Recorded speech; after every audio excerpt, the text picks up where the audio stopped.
The Titans shouldn't fire Todd Downing. Keep watching and I'll explain. Okay, yeah, this Titans offense is 26th in points per game. They're 29th in yards per game. They're 22nd in yards per play. And 25th in third down conversion percentage.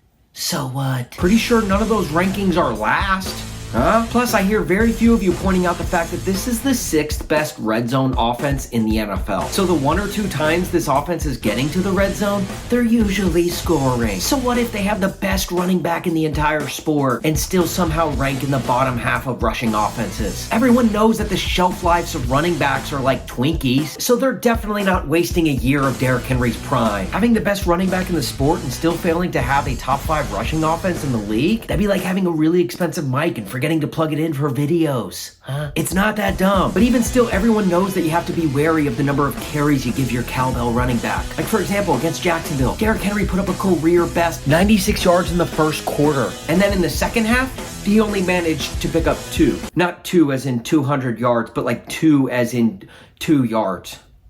6 feet. 6 whole feet. That's just because to prolong the shelf life of your running back, you have to temper the amount of carries that he gets. Everyone knows that. Like, you know the old saying, don't fix what's not broke? Well, Todd the Builder just can't help himself. He's like, can we fix it?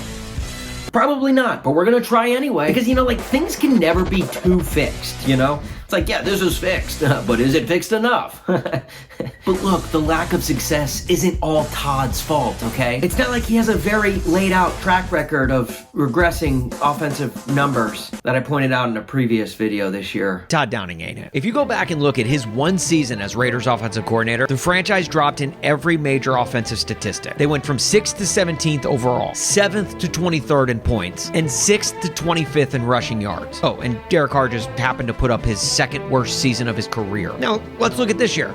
Oh, that's weird. The Titans dropped from 2nd to 17th in total yards and 4th to 15th in points per game. The Titans scored a touchdown less per game under Todd Downing's control. And Tannehill put up his worst season as a Titan. That's funny how that works. Yeah, well, like, what do you expect, okay? This roster has the depth of a kiddie pool. One of the main reasons why John Robinson was pink slipped. Like, they're not exactly overflowing with talent. That's why they have one of those used car lots, inflatable, wavy arm guys playing left tackle. This Titans roster is thinner than the tissue paper that you'll probably use to wrap your Christmas presents with this year. It's like, oh, everybody wants points. Points this, points that. If you want points so bad, sign up for a credit card. Like in their game against the Titans, the Jaguars went on a 26-0 run at one point, which was pretty impressive considering the Titans have only scored 26 points once this entire season. In fact, check this out. 27, 24, 24, 21, 19, 17, 17, 17, 27, 16, 10, 22. Now that's not them reading off those numbers from that one episode of Lost. 4, 8, 15, 16, 23, 42. How's that for a dated reference? That's the Titans' points scored this season. You gotta get away from those numbers. You gotta get far away. You hear me? And let me ask you, how many zeros did you hear?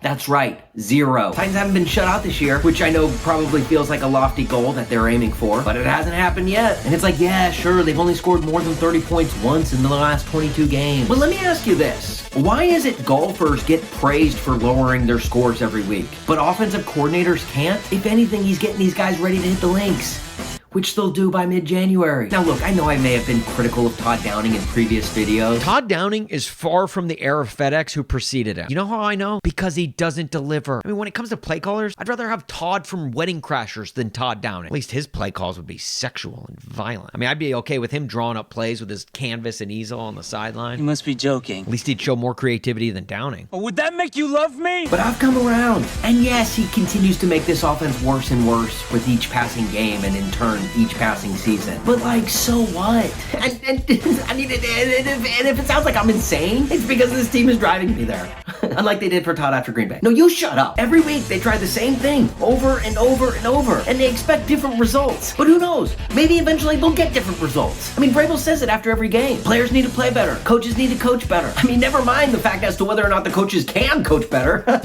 All I'm saying is Todd Downing at least needs a few more weeks, just to see if he can make this offense worse. Better.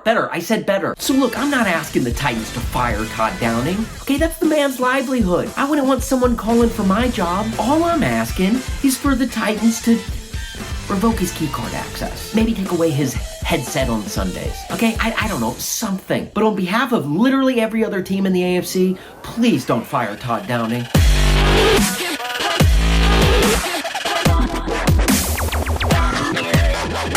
you saw the film, Jack. This is a two-person job, at least.